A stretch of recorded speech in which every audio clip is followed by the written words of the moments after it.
Okay, good afternoon once again. We are here to continue with our lessons on YouTube. We are still on our broader topic, human resource management. Very soon, we shall bring that topic to an end. Today, we are going to tackle another aspect of that topic. We'll be looking at industrial conflict. Industrial conflict is where two or three are gathered. There is likely to be conflict. So we'll be looking at the meaning of conflict. Then we also, you remember we have already learned about conflict resolution in organization as stated in the Labor Act 2003. We talked about the fact that there should be negotiation.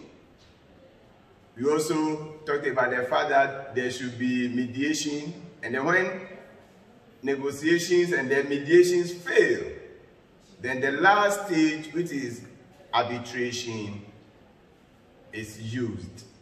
Now, when all these legitimate methods or means have failed, what next? So when there is conflict, labor, that is the labor unions, have certain tactics, certain tools that they use to back their demand. We'll be looking at that one too this afternoon. Then in the next video, we will look at the tactics that are also used by the employers when there is conflict and they fail, both parties fail to solve or resolve such conflict through either negotiation, mediation, or arbitration.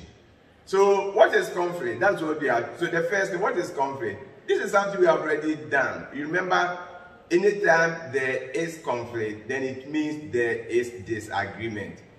You remember when we were looking at conditions of service, I brought a certain document from Ghana Education Service, and that was the collective agreement for Ghana education teaching staff.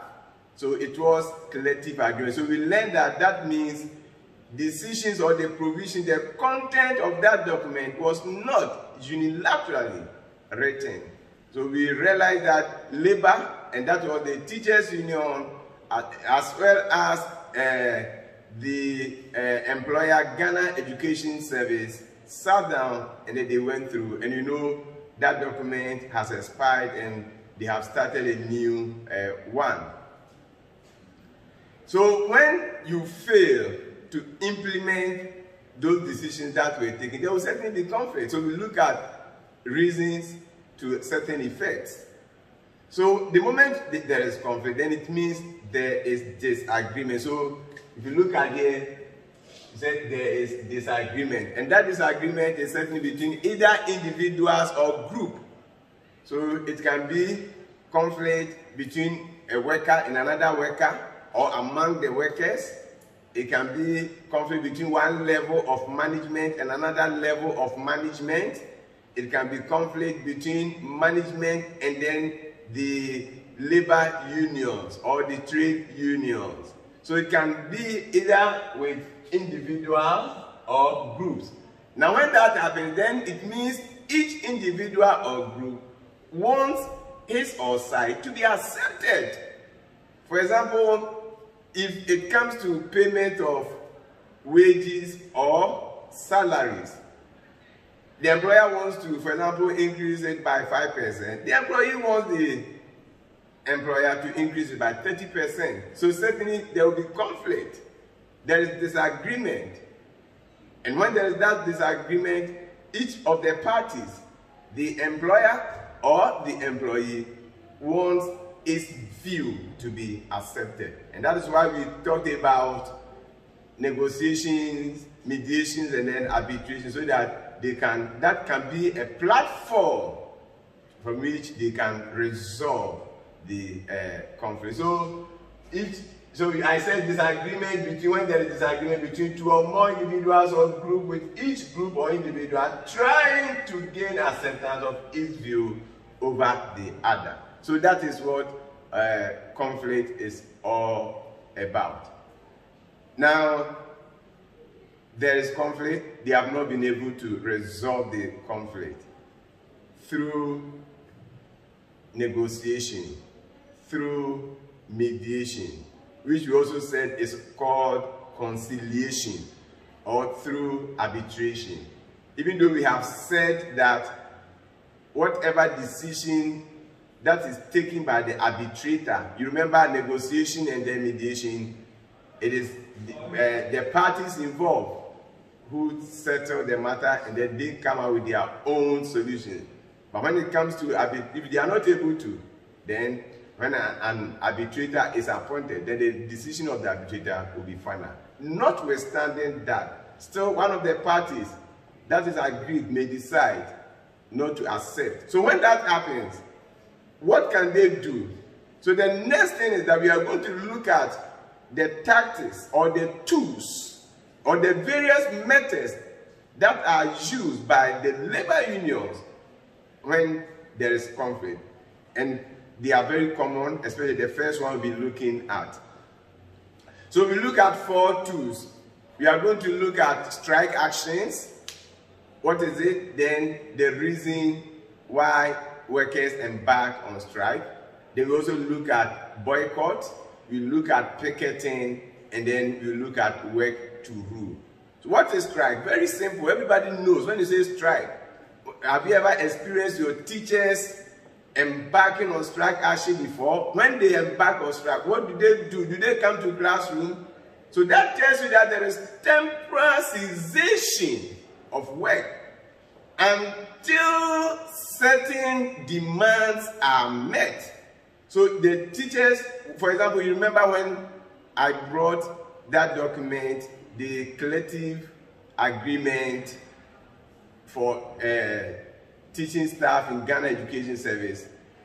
There were a lot of things, allowances, for example, rent allowance. We read it. Okay, are they implementing it? If, for example, the teachers want them to implement that provision in the that particular document, certainly they will say, unless you decide to pay us the rent allowance, we will not continue with our work. That means they have stopped work temporarily. It's not permanent until that demand. What is the demand here? The demand here is that the rent allowance must be paid.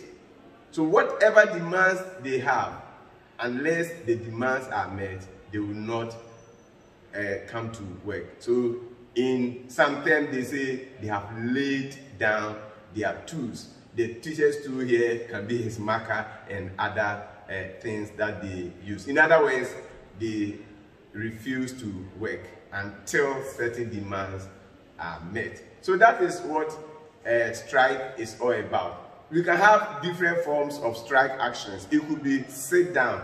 In that case, they will not work at all. So the teachers may come, or the workers may commute to the workplace, but they will sit down, they will not be working. Then, at times it may be what we call go slow. They will be working all right whilst negotiation will be ongoing. But, so you see, if a semester I'm supposed to teach you 6 topics, the whole semester I might not even, if such demands are not made, the whole semester I might not even teach a topic. Every day I'll be doing recap. I'll be talking about a lot of unnecessary things in classroom. So the workers will be, that is what we call go slow. Then there's another form we even call sympathy strike. Now this is where, for example, a particular group does not have any cause for industrial action or strike action, but they also embark on the strike action in support of another group. Let me give you a typical example. Let's look at nurses. Nurses might be on strike, or doctors, or let's look at the health sector. Doctors might be on strike, or nurses might be on strike, but the government or the employer might not see to whatever he or she is supposed to do, what will they do? So if it is, for example, the nurses, the doctors might also say that they want to also embark on strike in solidarity with the nurse. Even though they do not have any cause for strike action, they can also do that. When that happens, then that will be sympathy strike. So that is that one. Now let's look at reasons for strike. Why do workers embark on strike? Very simple, straightforward. The first one, when low wages or salaries are paid, then the workers may call for increase in wage or salaries. And when that fails, they can embark on strike actions until such demands are met. So that is one reason that workers can embark on strike. Another reason could also be when an act of injustice is perpetrated, either in respect of a worker or the workers. For example, when there is unfair dismissal, it means an act of injustice had been perpetrated. In that case, labor can decide to embark on strike action. For example, if somebody has been unfairly dismissed, then certainly they will say that unless you call back the person, we are not working. So that is also another reason why workers would also embark on strike action. Then we have also talked about the fact that there had been collective agreement. And when there is collective agreement and then one of the parties, here the employer, fails to implement decisions that were taken during the collective agreement, then certainly the other party, or certainly the worker or the trade union, will embark on strike action. So that is also another reason.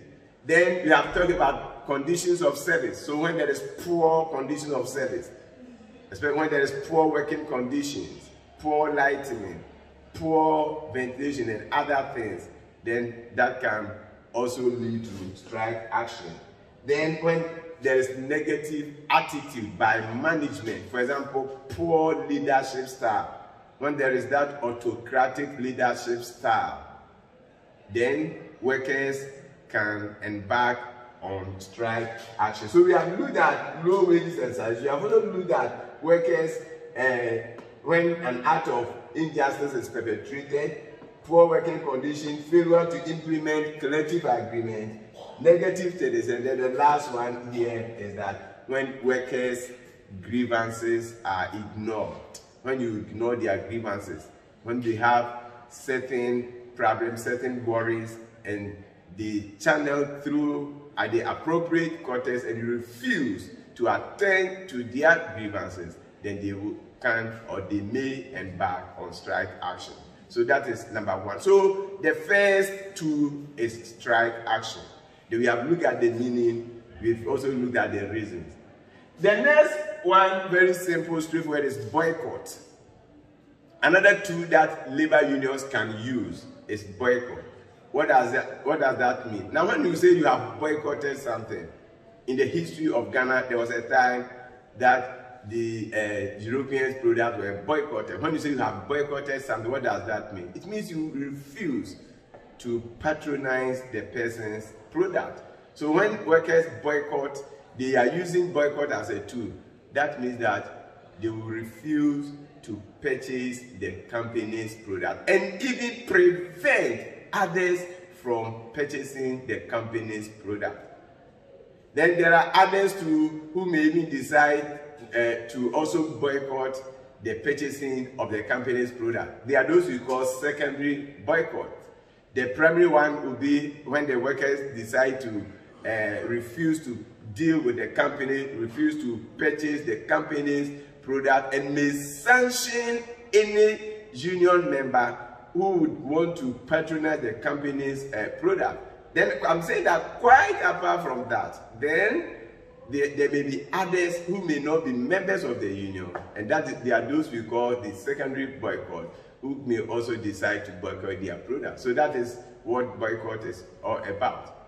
Another point which I'll be reading an article from the net is picketing. Very simple, straightforward concept. Picketing. Now, what is it? Now, before I explain, let me read this article. You know, there was a time the toll booth workers lost their job, and we all know the reason why they lost their jobs. They were demanding that their salaries were supposed to be paid to them, and then they were also supposed to be given other things. When that delayed, they said something, and that is what I'm going to read to you right now. Now, on May 12, 2022, this was what happened. This report was from the Ghana News Agency, GNA. Let's listen to that. They said, toll booth workers to picket. So that is the term we are looking at, picketing. So they were going to use this particular tool, picket. So toll booth workers to picket over unpaid salaries and reassignments. So they were supposed to be, they lost their job because they were not collecting the tolls again. So they were supposed to be, they were assured of reassignment, which we can talk about redeployment elsewhere, and that also failed. And they decided they were not going to use strike, they were not going to use boycott, but they decided to use picketing. So the heading is that toll booth workers to picket over unpaid salaries and reassignment. On May 12, 2022, Ghana Toll Booth Workers Ghana Toll Booth Workers Group has hinted of picketing at the Ministry of Roads and Highways over their unpaid salaries and failure to reassign them. The over 800 are grieved, so they have grievances. The over 800 aggrieved former workers who mine toll booths across the country said the government had not paid their salaries since January 2022 and has also failed in fulfilling its pledge of reassigning them as stated in the 2022 budget statement. Mr. Duncan, secretary for the group, in an interview with the Ghana News Agency said, "It is sad to know that almost 6 months after this promise was made by the government, none of the over 800 workers has received a penny as salaries. And as I speak to you, not a single soul has been reassigned as promised or has been given any form of employment. We are living in limbo, and we are preparing by Thursday to march or picket to the ministry and demand our entitlement," he added, and so on and so forth. So they decided to use that tool. So what will they do? They will certainly move to the ministry, close few meters. They will be about few meters away from the gate, and they will be there waiting for either the minister or whoever the person might be to come and then listen to them. That is that. Now, did they do that? Let's look at what happened, whether they did that. Another article.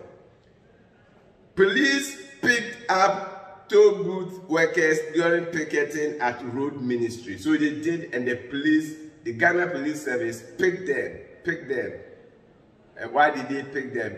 Probably they thought that it was illegal. They did not do the right thing. So let's look at it. That was November 15, 2023.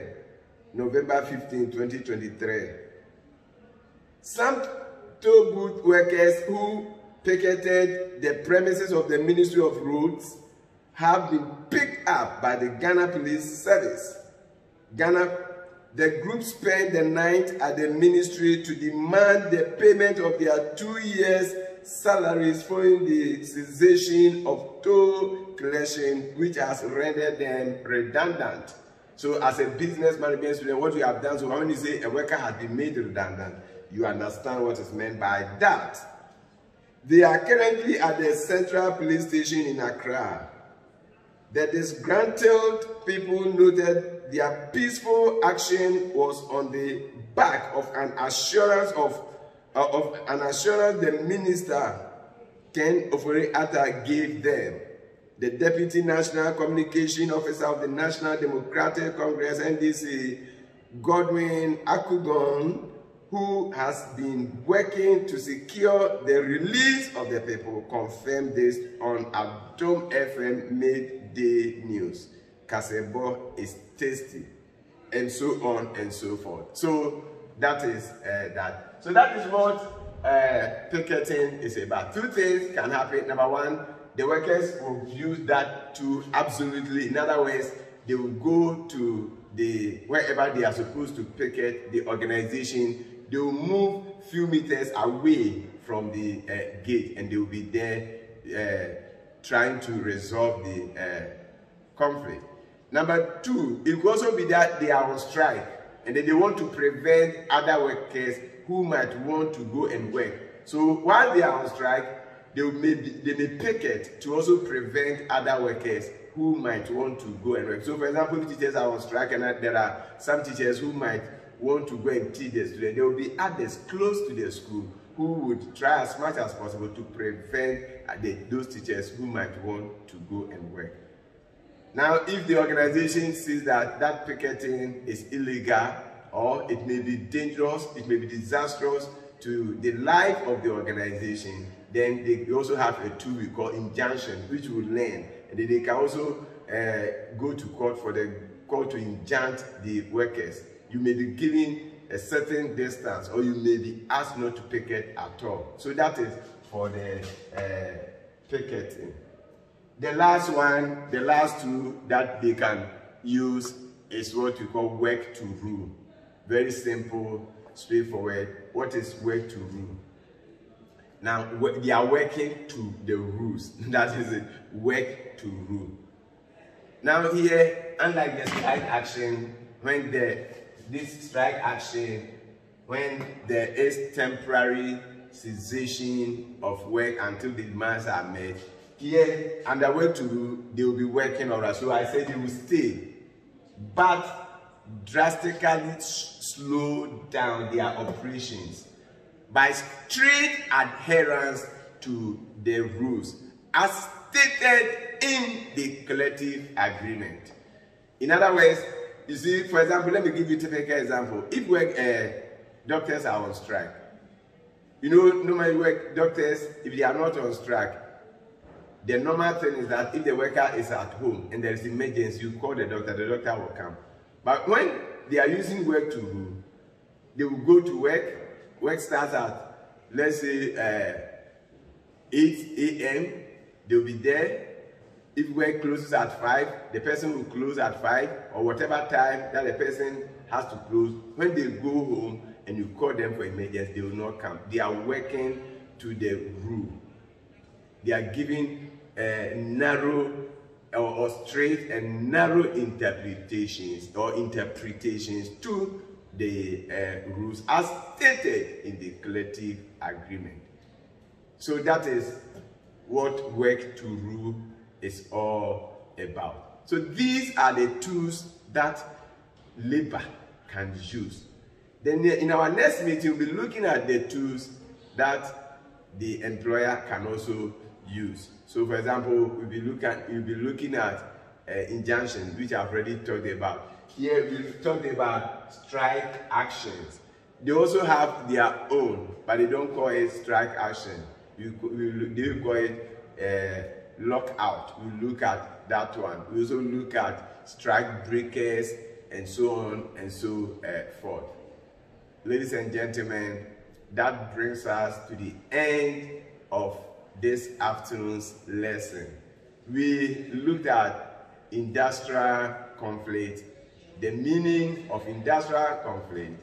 Then we also look at tools or the methods or the tactics that labor unions use. So, bargaining tools or tactics used by labor unions. They are bargaining tools. When they are bargaining, they use these tools to back their demands. Till we meet another time to continue with this broader topic, human resource management, and I've told you the specific aspects that we'll be doing. All that you need to do after watching the video is to consult your book, study, so that you will have more understanding of what has been said. Till we meet again another time, it's good afternoon and bye-bye.